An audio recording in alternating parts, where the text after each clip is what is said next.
আজকে প্রায় 2 সপ্তাহ হয়ে গেল এখানে ডিজাস্টার হয়েছে, মানে অর্থাৎ তুষার ঝড় হয়েছে আর কি। কিন্তু বরফ এখনো ঠিক তেমনি আছে, কোনো চেঞ্জ নাই। স্নো স্টর্ম হয়ে গেছে 2 সপ্তাহ, কিন্তু বরফ ঠিকই আছে।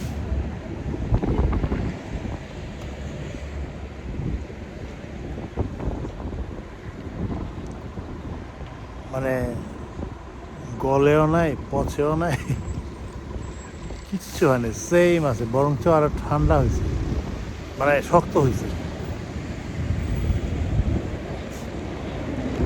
এই দেশের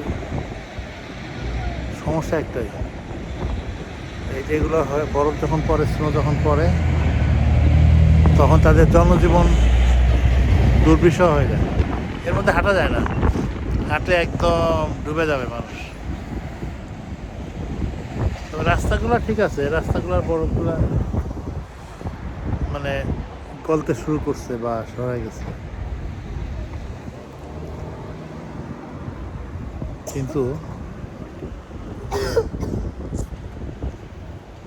এই বাসার সামনে বা যেখানে সামনে একটু মাঠ টাট আছে, লন টন আছে, সেখানে বরফ এখন জমে আছে। এগুলো সরানোর কোনো ব্যবস্থা নাই, সোজা কথা। এগুলো সরানো যাবেও না। এগুলো যে বৃষ্টি হলে তারপরে গলবে, এছাড়া কোনো রাস্তা নেই।